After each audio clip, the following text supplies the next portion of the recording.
generalizing the down command. Now this is great for emergency downs, duration downs, and in many different situations. Now we're not just generalizing for different areas, but for different situations, and there's a lot of fun ways you can do that. The first way you want to start is your dog already has to have a good solid down. And I want you to just act like you're heeling, just like normal, still incorporate sits, vary your speed, do turns, and then out of nowhere have a treat and do a down. And go ahead and go all the way to the ground with the food, so it's fast and it's fun. And this is to start. This is to really get them amped up about the command. So there's a normal sit, and then down. And I say yes. I mark the down with a verbal cue like yes or good. And then I give her a treat. And she was really good. She got 2 treats because she's not popping back up. She's actually staying in the down position. So that's what you want to encourage as well. So I'm just going to do that a few more times. Please understand that this is not a stay. This is you stay in the down position until I give you permission to get up. So what she's waiting for is a release word where I say let's go or okay. Now here I take out the hand motion to the ground. See? And I just do it at my waist. And then she gets a treat.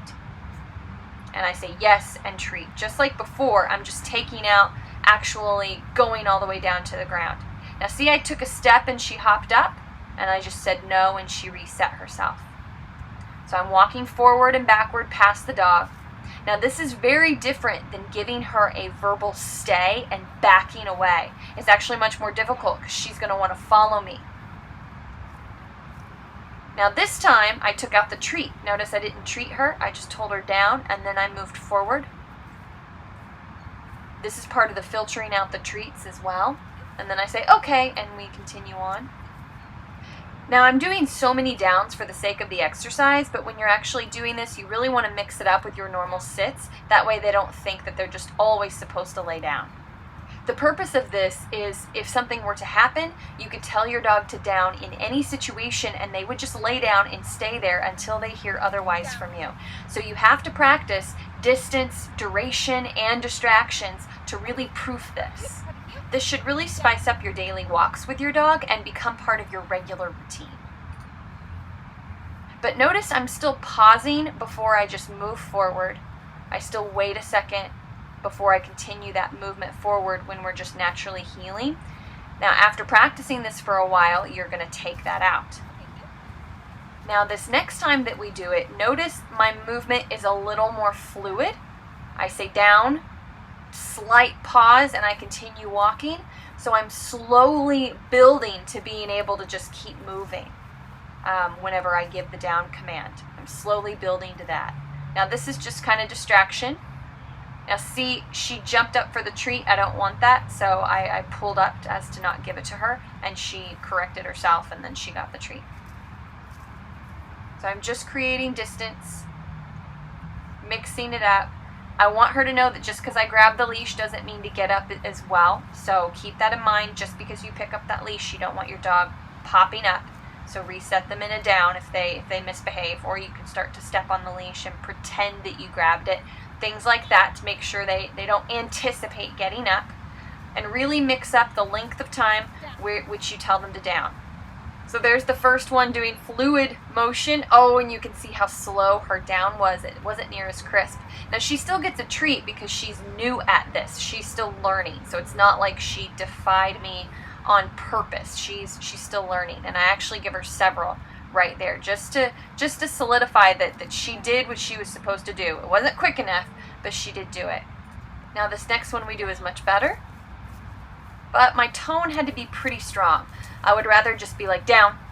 Instead I was like down. So that's even something in itself to be able to filter out, is do different tones of voice. Here I give her a treat. I want her to make sure that she knows not to get up when I grab the leash or give her a treat. And then I give her the okay, and then I tell her to down again right away. Very nice. So that was really good. So she's getting faster. But I'm not going to go right to her this time. I'm going to walk around. I'm going to do different things. Pick up the leash. Then I just give her the okay. No treat that time. So you really gotta mix it up. And after just a few more times, this is what I get. really crisp and clean. Of course, I almost fell, but you didn't see that there on the corner. And real quick, another great distraction to use that I forgot to include, I think, is coming up and petting the dog, your dog, and then walking away. Usually when you pet your dog, they want to get up instantly, so they have to learn that as well, that just because they're being pet, it doesn't mean to get up. All right, now I'll tell you what crazy thing I'm doing right here. Now that is, I am incorporating play into the down. Now this makes it really fun, really motivating. As you can see, she loves to play tug of war. So this is how we do play downs. So what I do is I just kind of become a statue, and I stop tugging, and I say down. And then I won't give in to her at all. Because if you pull at all on the toy, the dog's going to just keep on tugging. So you basically just become limp. You can still hold on to the toy when you're first learning. Don't drop it yet. But you just become limp and boring, and then point to the ground down. You can use the toy, or if the toy isn't enough for you, in your other hand, use a treat and point down. Now right here is I'm just doing things to distract her. If the video wasn't on, I'd ride a bike around her. I yelled right there. And see, she even looks over like, what are you yelling at, Mom? So these are all really good distractions. I'd do cartwheels around her. I'd play with my other dogs while she's in a down. Things like that. Oh, here's the petting right here. This is such a good distraction. It's so difficult for dogs not to bounce up after being pet, because they think that that's their release. Their release word is being pet, because it's excitement based. Here's just another quick example from a different angle. Right, is tugging and then down, and all she gets is a verbal yes. Here, if this is enough for your dog, you don't need treats, because the reward is getting to tug again. Now another way you can do that is if your dog doesn't play tug but he plays fetch, just every time he brings it back to you, just have him down and then out, then throw the ball for the reward. That's another way you can do it, is when your dog comes back really fast, down, and then get the ball. Right here we're going to incorporate downs into her sit stays. So that was just a hand motion, and then later I do just a verbal.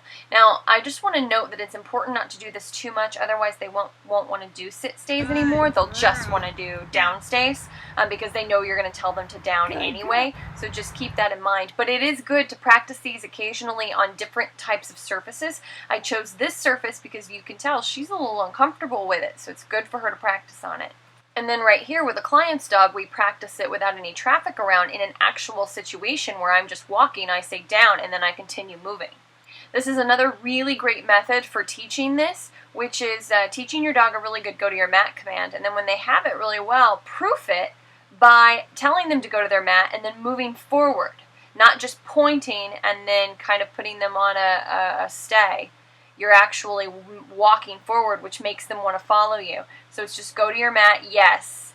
And then I gave him a little bit of leash pressure there when I moved forward to let him know I didn't want him to follow me. Now he's pretty seasoned, so he knows what's up, basically. But this kind of gives you a little tidbit of what you can get into to really proof this nicely. Not to mention all the amazing uses there are for a really strong place command. So if you want to learn how to do the place command specifically, it'll be in the information below, the link, as well as there might be one here. Now this is how it's eventually going to translate as far as how I do it with play with him. So I use my chuck it for the down, and I have him lay down as he's coming to me. This is really difficult, and I'm going to show you the bridge between using the placemat and creating this. Now I get really excited, have him follow me. I want to keep it really upbeat because I don't want him to think that I'm always going to tell him to down when he's on his way back from me. Otherwise, he won't want to bring it back. He'll just lay down. So I want to keep this upbeat. Down. And I tell him down. Very good. Here's one more example. Ready. Really excited, ready to go. Look at that focus. Down. And down. Now I proof this in a lot of different ways. I make different noises. We do it on a long line with other dogs close by. Here's an example. You can see happy right here in the corner while I'm working with another dog. Now I know you guys don't have this as a regular daily routine, but there are lots of instances where you can practice this. Just make sure you put your dog on a long line so you do have control of them no matter what. But it's really, really great for them to be able to just lay down and be calm and watch you do things. So they can just kind of watch the world go by. That way, if you do have an emergency and something's happening, they will stay in the down position no matter what is going on around them. You got to proof them for that and make it fun for them, which also makes it fun for you, and endless opportunities to entertain the both of you. Okay, right here we're just kind of warming up the go to your mat command, and I am a few feet away, so there is a little bit of distance that you have to build up to. Now you're going to get to see some mistakes here because she has such a fast recall that downing in the middle of it, of doing something where she's really moving, is really difficult for her. So this is like our kind of final stages of learning. So you're going to see some mistakes here along the way. So right here I try to do the moving and see she overshoots it, but I want her right on top of it. And she knows it too, you can tell. So I reset her and then I give her a verbal yes. You always want to mark the good behavior that they're doing. So it would be yes for getting the treat, yes for downing, and then okay, let's go for the release word. And at this point, I'm not asking her to come to me or to heel. I'm just making it very clear, go to your mat, because she knows that. So I want to give as much structure to this as possible during the very beginning phases. And that is what this is, the very beginning phases of teaching a down on recall or with any excited movement with me at a distance.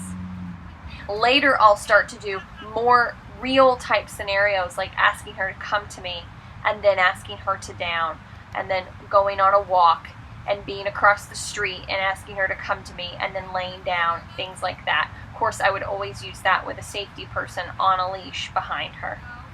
Okay, I just want to take a second and freeze this and point out how she keeps overshooting it. This is a really common mistake, and you don't want to do that more than once or twice in the beginning, because that is telling you that you are too far away. So then we go to moving her closer to the actual place. That way I can just say go to place, and she understands what I'm talking about, because she's so much closer. She doesn't build up that momentum and then overshoot the place command or the go to your mat command. And I'm mixing it up too. Sometimes I use hand motions, sometimes I don't. It's important for your dog to be able to respond to verbal commands only and hand motions only. And it gives you more to do, more to play around with. Now we probably did that 20 times, took a short play break before we did this, where we added more distance behind her, where she had a chance to get up some momentum. Because that is the challenge with this particular dog, is that initial momentum of her exploding out of her down. And in this exercise, it's important that 100% of the treats are actually given when they're in place, because that's what you want to reward, is the act of laying down. Now we probably did that another 10 times before attempting this, which went really well without the mat. But then we did it at a different angle with me a little bit further out so she could gain more speed, because I was just testing her for the sake of the video, and you'll see what happens. Look how dramatic I have to be to get her to lay down, and she's still about 2 feet too far forward from when I told her to lay down. So that just tells me, when I have to use my hands and my voice, that she's not ready for that yet. And I still give her a treat, because it's not her fault. It's me rushing her just for the sake of the video, and to see, how much she's picking up, how quickly she's picking up on it. And I showed it again just because it's really good to see mistakes. So if this is happening, you need to go backwards. You need to go back to using the place command, and also this is just another variable that we did, is me actually squatting down, which she did better at because I think she was more calm. So, you always want to be mixing it up, doing new things, trying new things. I know this might seem like a lot of work, but this is really a lot of the same stuff, just reinventing it and doing it in different ways over and over. That way you can really proof your downstay. And notice that I never said stay the entire time. If I tell my dog to do something, it is implied that they have to stay in that position. And then once they start doing that consistently, you can use the word stay. But for the sake of this exercise, for an emergency down, I don't want to have to tell my dog to stay. So this is another great example of how you can really proof those commands where you don't always have to tell them to stay in the spot. If you tell them to do something, they do it until they're released with an okay or a break or let's go, whatever your release word is. So this video could have been a 3-part video. There was so much information. So bookmark it. That way you can go back to it and just take it step by step. Take your time. There's no rush. But definitely do these kinds of things on a regular basis, because when it comes to an emergency down, practice fairly regularly or the dog will lose its motivation to listen to you instantly.